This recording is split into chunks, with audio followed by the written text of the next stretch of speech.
nosso tema de hoje fala sobre 5 fatores que existem e que promovem uma influência externa dentro das nossas programações espirituais, dentro do nosso processo de reencontro com as experiências das encarnações que nós atravessamos.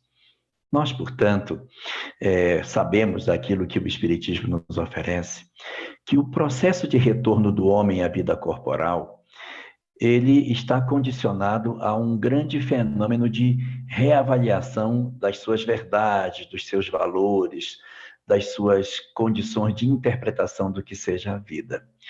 À medida em que a gente vai conseguindo reconceituar coisas quando estamos no mundo espiritual, revendo as nossas considerações e aquilo que nós admitimos como sendo as nossas referências, nós vamos naturalmente tendo mais condição de retorno à vida física, fazendo com que o retorno à vida corporal ele seja o resultado desse mecanismo de transformação que a gente opera no mundo dos espíritos. Ou seja, nós lá fazemos um grande esforço de mudança porque percebemos que é impossível ser feliz distante do amor. Não existe possibilidade do espírito ser uma alma resolvida se ele ainda não encontrou definitivamente a sua história com o verdadeiro sentimento de afeto que temos que desenvolver, que é o amor em si. Então, na medida em que a gente vai revendo, reconsiderando o que eu fiz com o meu corpo, o que eu fiz com a minha vida, o que eu fiz com os dias que se passaram, como foi que eu me relacionei com as várias possibilidades que a vida me deu, quando eu vou reconceituando tudo isso, ressignificando essas relações, eu vou me abrindo para a possibilidade de um retorno à vida corporal. E essa vida corporal, ela existe por uma necessidade que o espírito tem de provar a si mesmo que ele venceu as suas dificuldades. Porque no mundo espiritual é muito mais fácil você dizer que você mudou. É muito mais fácil, porque eu estou lá, diante da imortalidade, diante da vida imortal, compreendendo as conexões entre os espíritos, sabendo de muito mais coisa do que do lado de cá a gente é capaz de perceber. Então, por essa leitura de mundo diferenciada, no mundo dos espíritos, nós temos muito mais condição de falarmos e fazermos aquilo que é o certo. A grande pergunta é: você realmente mudou? Você realmente transformou sua vida? Ou você apenas se convenceu que tem que ser diferente? Você compreendeu que é necessário mudar? Ou você verdadeiramente mudou? Porque no mundo espiritual eu posso dizer assim: fulano me fez muito mal, mas eu entendi que eu não posso mais odiá-lo e por isso eu o perdoei. Mas quem está dizendo isso não é o coração. Quem está dizendo isso é a mente. Sou eu que raciocinando sobre as circunstâncias, concluo que realmente só o perdão pode me dar a condição de felicidade em função da história que eu já vivi com esse outro alguém.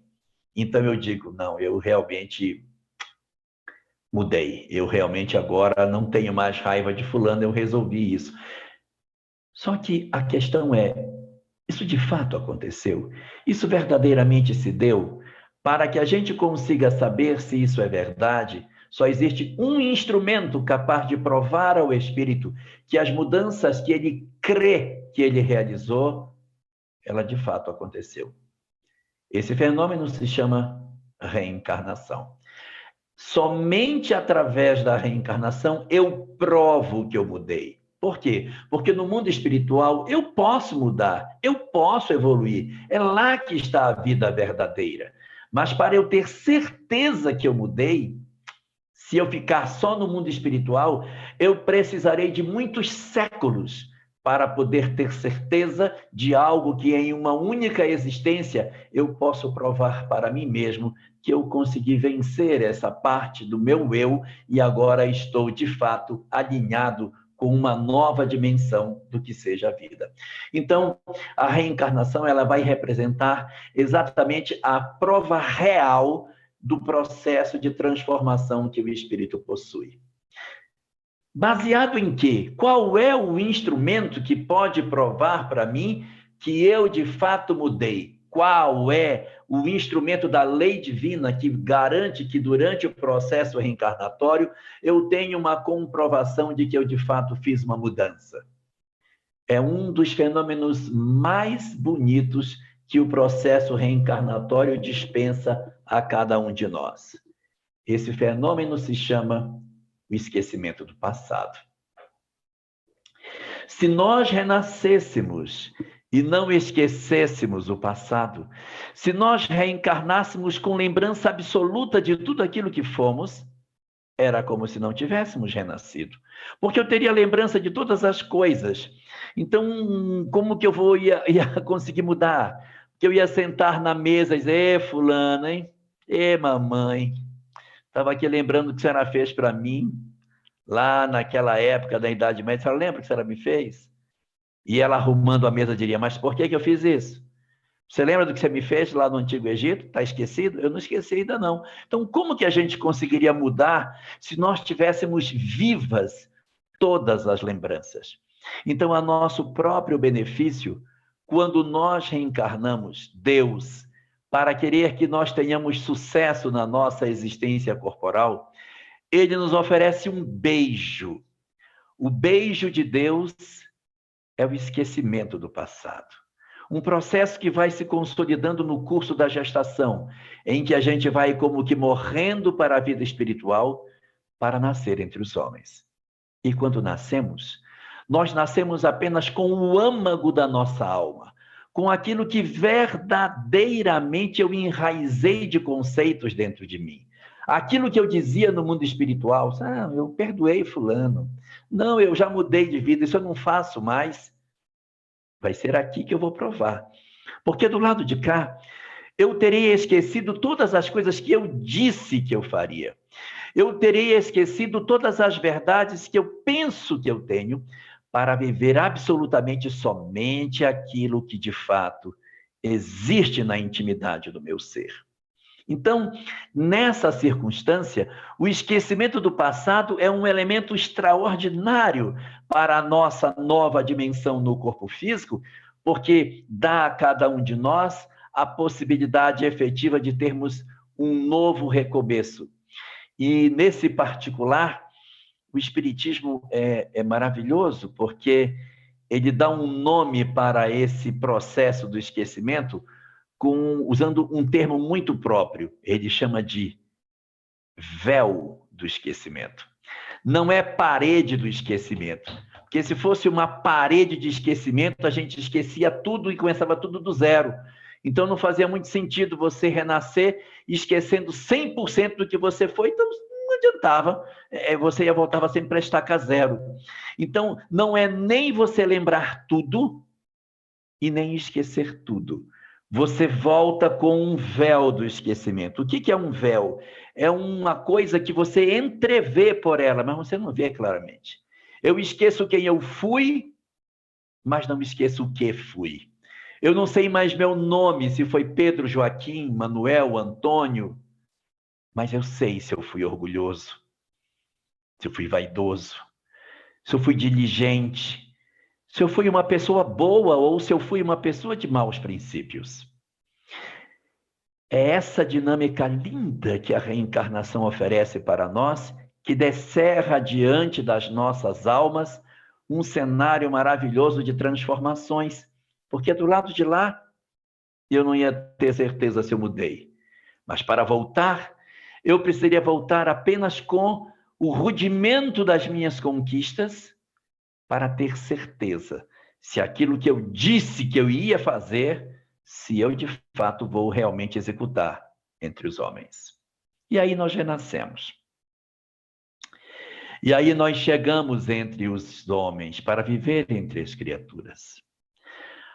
Seria tão fácil se a gente pudesse viver na Terra sem sofrer influência de nada, se todos os nossos valores que a gente traz não sofressem nenhum tipo de perturbação.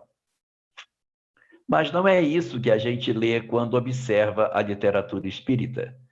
Nós vamos observar que existem, na verdade, 5 fatores externos que influenciam sobre nós promovendo mudanças nas nossas propostas iniciais, alterando as nossas possibilidades de realização do que nós nos comprometemos. Então, para que exista êxito nesse mecanismo de transformação que a gente tem para viver, nós precisamos estar atentos nesses 5 fatores externos que influenciam a criatura humana e que podem, de alguma maneira, promover algumas alterações e influências nos nossos propósitos superiores. Primeiro fator. O primeiro fator de influência externa que a gente tem é o primeiro que a gente se depara quando a gente encontra a vida física. O corpo físico. O corpo, ele possui um poder de restrição muito forte das nossas potencialidades, tanto positivas quanto negativas. O corpo, ele possui um poder de abafamento das nossas circunstâncias, de maneira que, independente da condição espiritual que nós estejamos, quando encarnamos, ficamos todos parecidos. Nós temos líderes tiranos da história, perversos, que ao encarnar ficaram na mesma condição dos santos. Você encontra no século XX, ao mesmo tempo que a Terra recebe Gandhi, na Índia, no mesmo período, recebe os senhores da guerra, da Segunda Guerra Mundial, convivendo na mesma condição vibratória, de tal sorte que nós vamos observar que, embora sejam espíritos extremamente diferentes, quando encarnados, eles ficam assemelhados. O corpo de um abafa a grandeza e o coloca numa condição mais humana, mais próxima de nós.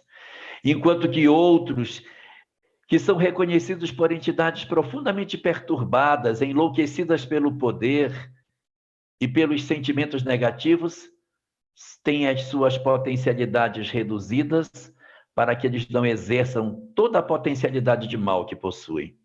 O corpo, portanto, ele vai exercer um papel muito importante sobre nós ao garantir que durante a nossa existência física, ele nos dê a condição de nós exercermos o nosso papel sobre o mundo e, ao mesmo tempo, sentirmos a influência que a matéria exerce sobre o espírito. Como a matéria pode interferir sobre o espírito? Quando nós estamos com as nossas taxas hormonais alteradas, como a gente fica sem paciência? Que digam as mulheres que sofrem de TPM, como que os nossos corpos podem alterar a nossa condição de humor, como que nós, quando estamos cansados ou estamos com dor, como nós somos mais frágeis, mais irritadiços, mais impacientes. Como que nós, quando estamos doentes, temos uma maneira diferente de ver a vida. E quando nós temos um corpo que, de certa maneira, está plenamente saudável, como nós somos muitas vezes indiferentes à dor das pessoas. Como nós, muitas vezes, em função daquilo que os nossos corpos oferecem, nós nos apresentamos como pessoas que nem nos preocupamos com o que os outros passam. Então, o corpo, ele vai exercer um papel muito importante na nossa encarnação, porque ele vai dar uma dimensão de cansaço, vai dar uma dimensão de capacidade de realizar, um corpo que vai envelhecendo, vai apresentando para nós a necessidade de revisão de valores, vamos deixando de ser tão crentes na nossa potencialidade infinita e aceitando as limitações progressivas que o corpo nos impõe, num processo lindo de educação que a idade vai trazendo para cada um de nós, à medida que refletimos sobre o que eles podem nos oferecer. Nossos corpos são, portanto, grandes instrumentos influenciadores de cada um de nós. E é impossível negar a influência que o corpo exerce sobre o espírito quando nós observamos uma série de fenômenos que a nossa humanidade apresenta e que, de certa forma, apesar das forças que muitas vezes os espíritos tentam empreender para realizar determinadas ações, o corpo acaba exercendo uma influência que precisa ser respeitada. Então, entre esses fatores que nós temos na relação nossa com o mundo corporal, o corpo, é o primeiro elemento que nos interfere as decisões e que modifica muitas vezes as nossas disposições mais íntimas, porque as influências que ele vai exercer sobre o espírito podem ser extremamente significativas no curso da existência para muitas das decisões que nós iremos tomar, em que pese as possibilidades de conflito e de dores que a gente poderá ter em função de um corpo mais saudável ou menos saudável que a vida nos ofereça para que a gente possa habitar durante o nosso tempo de serviço no planeta. Além desse primeiro elemento de interferência, há um segundo elemento que interfere muito e que tem um papel significativo na formação dos nossos primeiros valores. O segundo fator de interferência que nós temos no mundo físico é a família. A família possui um outro elemento muito significativo no nosso processo educacional. Por quê? Porque quando a gente vai para a encarnação, nós, na condição de seres humanos, percebemos logo que chegamos que a nossa estrutura física, que os corpos que nós recebemos, possuem uma determinada condição de amadurecimento enquanto somos crianças, que não nos permite a sobrevivência sem que alguém cuide de nós. Diferente das tartaruguinhas que rasgam a casca do ovo, saem das suas covas e correm na direção do mar, absolutamente independente de seus pais, os seres humanos possuem uma dependência total de alguém que lhes cuide. Nenhum de nós, sem exceção, seria capaz de sobreviver e chegar à idade adulta se não tivesse alguém que tivesse se ocupado de nós. Nós temos que ter um pleito de gratidão, porque com certeza alguém nos cuidou, alguém nos alimentou, alguém teve todo um conjunto de zelos conosco quando éramos pequenos, porque senão nós não conseguiríamos chegar à idade adulta. A família, portanto, o nosso primeiro grupo social que a gente recebe, tem um fator importantíssimo, porque é ali que a gente vai receber as primeiras lições para a orientação das nossas vidas. Os primeiros passos, as primeiras palavras, as primeiras orientações para que a gente consiga proceder, elas advirão das nossas relações familiares. Nossos pais, nossos irmãos, são pessoas fundamentais na estruturação do caráter. Porque, segundo a doutrina espírita, nesse momento que estamos iniciando o nosso processo de retorno à vida corporal, nós ainda somos muito frágeis e muito influenciáveis. Quanto mais tenra a idade, maior a possibilidade de modelagem da personalidade pela própria família.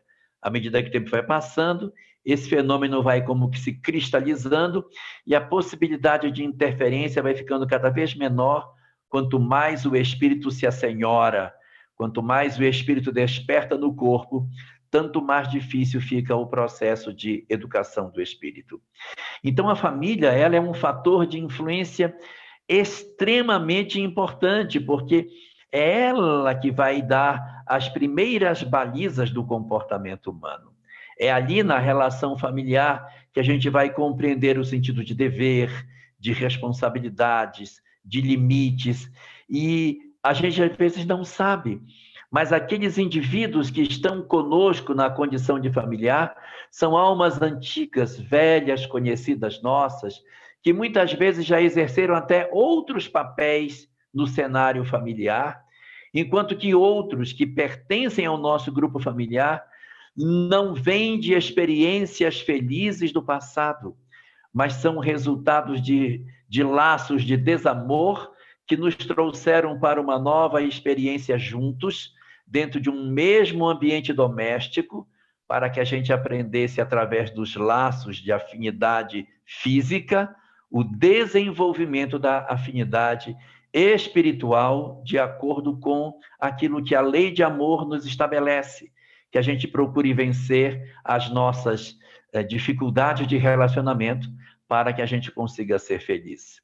Então, o esquecimento do passado, que fez com que a gente renascesse sem uma lembrança muito clara do que cada um daqueles que conosco convivem representam, faz com que a gente se reúna no mesmo lar com indivíduos bastante diferentes de nós, muitas vezes, com graves divergências ideológicas, porque somos muitas vezes inimigos do ontem, renascidos dentro do mesmo lar.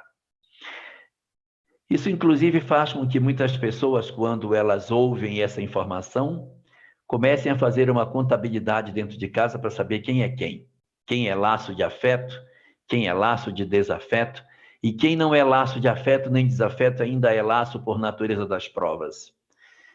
Esse tipo de preocupação, ela até é razoável quando a gente não se debruçou ainda sobre o propósito da existência.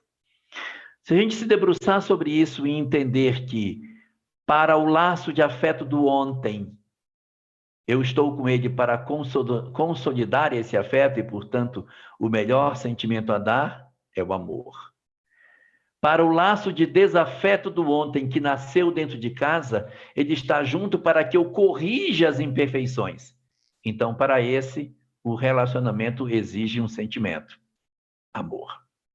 E para aquele que ainda é uma alma estranha, que eu estou encontrando pela primeira vez no meu lar, para que ele não se transforme num laço de desafeto e eu amanhã tenha que resgatá-lo numa relação afetuosa, o melhor a fazer é entregar para esse companheiro amor. Então, se para as 3 doenças o remédio é o mesmo, eu não preciso do diagnóstico para tomar o remédio, porque eu tenho que aplicar a mesma terapia, independente da condição de circunstância espiritual que eu me encontre. Então, para todas as condições que a família nos acena, o amor se apresenta sempre como sendo a solução ideal, independente de qual seja a natureza do laço que trouxe alguém para o meu lar. Mas a relação com esses companheiros vai ser decisiva na construção de uma história mais ou menos feliz no meu tempo que eu vou ter dentro do planeta e da condição de família que eu vou ter nessa existência.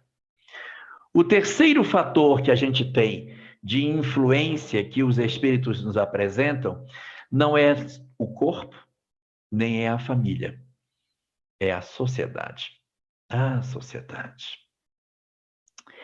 Quantos de nós hoje estamos sendo tragados por esse elemento de perturbação? Porque muitas vezes a família constrói um conjunto de valores e a sociedade atua desconstruindo os valores que foram edificados. A gente observa nos dias atuais uma quantidade muito grande de pessoas que, em função dos dramas que traz, não consegue se colocar de pé diante dos convites que a sociedade nos apresenta. Nós temos vivido na sociedade atual momentos bastante difíceis, em função do período de transição em que uma quantidade muito significativa de entidades perturbadas desceram coletivamente sobre o planeta. As aberturas do mundo espiritual, promovendo sobre a Terra a reencarnação de companheiros que acenam com diversas ideologias perturbadoras, chamando as almas para que elas atravessem determinadas portas extremamente largas, que são apresentadas como soluções para uma aparente felicidade, tem seduzido uma quantidade absurda de indivíduos nos dias atuais, abrindo diante do nosso cenário terreno uma quantidade incontável de dores, multiplicando a depressão, a ansiedade, a síndrome do pânico, todas elas filhas do materialismo infeliz, que nos cega com relação aos propósitos da existência e nos ditando que, de repente, os valores da matéria são os mais importantes que devemos buscar, nos afastando dos valores que a gente às vezes se comprometeu antes de nascer, mas como eles não estavam plenamente solidificados, como nós não estávamos ainda realmente convictos daquilo que nos comprometemos antes do nascimento, o esquecimento do passado nos roubou a certeza. E os acenos do materialismo desgraça as nossas existências, apontando rumos profundamente equivocados, fazendo com que a gente observe no cenário atual da nossa sociedade um conjunto de dores inumeráveis, decorrentes do quê? Do nosso ouvido estar muito mais sintonizados com os apelos que a sociedade infeliz nos aponta do que aqueles que a nossa consciência nos apresenta como sendo os mais razoáveis para os dias em que vivemos. Esses três fatores primeiros, o corpo, a família e a sociedade, são fatores mais materiais, são fatores mais ligados aos aspectos materiais que nós temos. Mas nós temos outros fatores que são fatores que não estão na matéria. São fatores não visíveis pelo olho de carne. O primeiro desses fatores que a gente tem, ele tem a ver com a sociedade em si. Enquanto nós temos a sociedade do lado de cá, materialmente, nos provocando uma série de perturbações, existe do lado de lá da vida, do lado espiritual, uma sociedade espiritual que nos rodeia e que nos perturba. Um conjunto muito grande de espíritos perturbados que, de certa maneira, conseguem influenciar as nossas vidas. São formados eles por as entidades que nem têm uma ligação direta conosco, mas que promovem uma perturbação coletiva no planeta, que atuam de maneira a desequilibrar as nossas energias, porque renteiam conosco, convivem na nossa sociedade, exalando suas energias difíceis e promovendo no nosso mundo físico as influências que eles trazem de lá para cá. E aí, em função das sugestões espirituais que eles nos apresentam, essas entidades acabam instigando o ser humano a seguir por determinados caminhos sombrios. Às vezes, eles nem têm uma vinculação direta conosco, apenas perturbam de forma coletiva e nós entramos na onda perturbadora que eles geram e, sem nos darmos conta de que estamos servindo de instrumento para os seus objetivos, nós cedemos aos seus impulsos e acabamos sendo como que sugestionados pelas suas ideias e seguindo aquilo que eles, de certa maneira, até nos ditam, sem que percebamos que estamos sendo simples marionetes na mão daqueles que verdadeiramente nos governam. De outras vezes, esses espíritos, eles possuem vinculações mais estreitas conosco. Eles estão mais realmente identificados com a nossa história. Eles pertencem a uma coletividade de espíritos que nos perturba de maneira mais direta, que nos influencia de forma mais efetiva. E observando a obra Devassando o Invisível, de Ivone Pereira, ela nos apresenta dois tipos de processos de perturbação promovida pelos espíritos chamados de obsessores. Ela classifica os processos obsessivos em basicamente dois tipos.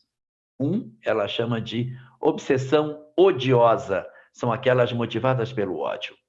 E um segundo grupo chamado de obsessões não odiosas. Essas obsessões chamadas de odiosas, ou seja, pelo sentimento negativo, elas podem se subdividir em três tipos. Existem aquelas que são odiosas motivadas pela vingança. Eu odeio alguém e eu, como odeio essa pessoa, eu a perturbo no presente. Talvez eu não tenha uma questão direta com ela, mas eu tenho com um familiar, e a maneira de eu atingir o familiar é através dela. Então eu sou movido pelo ódio, pela raiva, pela vingança, e eu atuo para tentar destruir essa pessoa. Então, são as obsessões promovidas de maneira odiosa, motivadas pelo sentimento de vingança. Um segundo tipo das chamadas obsessões odiosas, que não é aquela motivada pelo desejo de vingança, são as obsessões que são também odiosas, mas é em virtude da causa. Eu não tenho nada contra você, mas tenho contra a causa que você defende. Eu não gosto de ver você alfabetizando essas crianças. Eu não gosto de ver você melhorando a vida dessas pessoas. Eu não gosto de ver você fazendo o que você faz, independente de ser um trabalho religioso ou não. Então, eu persigo pessoas que são funcionários públicos, porque estão ajudando a construir uma sociedade melhor. Eu perturbo aqueles que são professores, médicos, cientistas, todas as pessoas que possam estar ligadas a algo que leve ao bem. Eu me sinto desconfortável com o que o outro faz. Então, eu não sou obsessor dele, eu sou obsessor da causa. Se ele largar essa causa, eu paro de persegui-lo. Mas enquanto ele estiver ligado a esta causa, eu vou persegui-lo também. É a obsessão odiosa pela causa. E um terceiro tipo de obsessão odiosa que existe é a obsessão odiosa por inveja. O espírito errou, ele tem culpas em função dos conflitos que ele traz pelo mau uso do livre-arbítrio. E ele vê você e diz: poxa, mas fulano acerta tanto, eu acertei tão pouco. Não é possível que esse cara acerte tanto, ele tem que errar. Porque se ele errar, eu me absolvo da minha culpa, porque quando ele erra, eu digo, ele erra também, né? Então eu me sinto bem porque eu sinto o outro errar. E por esse motivo, ele acaba estimulando para que haja perturbação, para que ele se sinta melhor. Então ele não tem diretamente raiva de você, mas ele se incomoda por inveja com a capacidade que você tem de fazer as coisas certas. Esses três tipos são as obsessões odiosas. E as obsessões não odiosas, elas podem ser subdivididas em dois subtipos. Uma delas é a obsessão não odiosa por afinidade. Não tenho raiva da pessoa, até gosto dela. Gosto de beber junto, gosto de me drogar junto. Nós temos vícios juntos. Então, eu até cuido dele para que ele fique sempre saudável, para eu poder explorá-lo cada vez mais, na afinidade que eu tenho, num processo de simbiose espiritual, em que um se nutre do outro, num processo de obsessão recíproca, em que não existem ódios de parte a parte. Existe, às vezes, muita cumplicidade, muita parceria, gerando com isso os processos obsessivos complexos de difícil terapia, porque um evoca o outro quando se sente sozinho, fazendo com que os processos sejam de mais difícil terapia. Então, não é obsessão por ódio, é porque nós nos gostamos e nós não queremos um deixar o outro. E um último fenômeno que existe, que seria um subtipo de obsessão não odiosa, é a obsessão causada por apego. Eu tenho tanto apego por um familiar, por um filho, por um neto, por alguém, que quando eu desencarno, eu não quero deixar essa pessoa. Eu não deixo. Do mesmo jeito que existem pessoas que, quando desencarnam, não querem deixar a casa, não querem deixar a fazenda onde moram, não querem deixar o hospital onde estão hospitalizados, tem muitos que não querem deixar o parente também. Então, assim como tem a casa mal-assombrada, a fazenda mal-assombrada, existe também marido mal-assombrado, quando a mulher não quer se afastar do marido. Então, na expectativa de cuidar, ela o perturba. Na expectativa de que ela tem que protegê-lo, mas como ela não está bem, ela irradia energias perturbadas que alcançam esse companheiro e o deixam desconfortável, ele se sente mal, ele sente uma série de sintomas que são daquele parceiro que desencarnou e que, como tem muito apego, acaba se vinculando a essa pessoa. Mas este é apenas o quarto dos fatores, ainda falta um. Porque nós temos o corpo como primeiro, a família como segundo. Nós temos a sociedade como terceiro. E como reflexo dessa sociedade, nós temos o mundo dos obsessores, de uma sociedade perturbada, de uma série de entidades enlouquecidas que em torno de nós promovem uma quantidade muito grande de perturbações. E o quinto dos fatores é um reflexo da família. Do mesmo jeito que eu tenho uma família corporal do lado de cá, eu tenho uma família espiritual do lado de lá. E esta família espiritual são formada pelos meus laços de afeto, pelos espíritos que me amam, que gostam de mim, que me cuidam e que me protegem. E se é verdade que quando nós nos credenciamos na obra do bem, nós ganhamos algumas perturbações, e isso é verdade, eles não deixam de também considerar, e é importante não esquecer, que do mesmo jeito que a obra do bem tem obsessores, ela tem uma quantidade incontável de mentores. Então, quando eu ajo no bem, eu posso ter a influência espiritual negativa de algumas entidades? Sim, isso é verdade. Mas eu ganho uma proteção imensa de uma quantidade inumerável de companheiros que, na expectativa de colaborarem para o erguimento e sustentação da obra do bem, também se ligam a nós num processo de assistência espiritual. Então, do mesmo jeito que nós temos obsessores que nos perturbam, há uma quantidade muito grande de companheiros espirituais que nos auxiliam.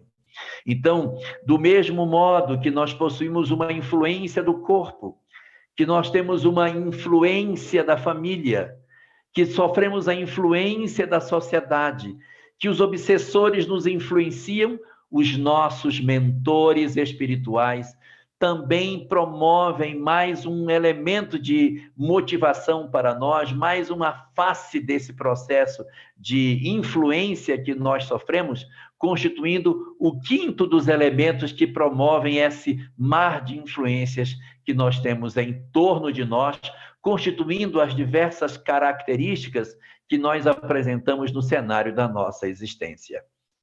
Porém, esses são apenas os 5 fatores externos, porque há mais um, o sexto dos fatores, que não é externo. Assim como existe 5, o corpo, a família, a sociedade, os obsessores e os mentores, que são 5 externos, existe um fator que é interno de mim mesmo.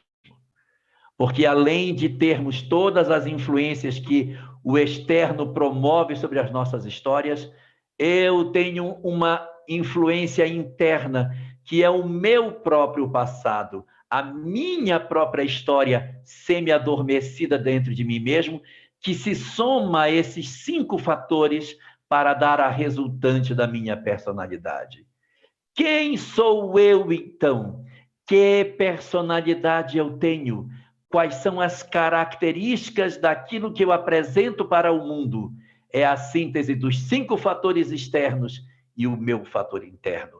Eu sou fruto do corpo que eu recebi, que me influencia, da educação que meus pais me deram, da influência que a sociedade exerceu sobre mim, da perturbação que os meus obsessores promovem e da assistência espiritual que os mentores realizam dentro do meu eu mais profundo. E na síntese de todas essas coisas, expressa-se, então, o meu livre-arbítrio.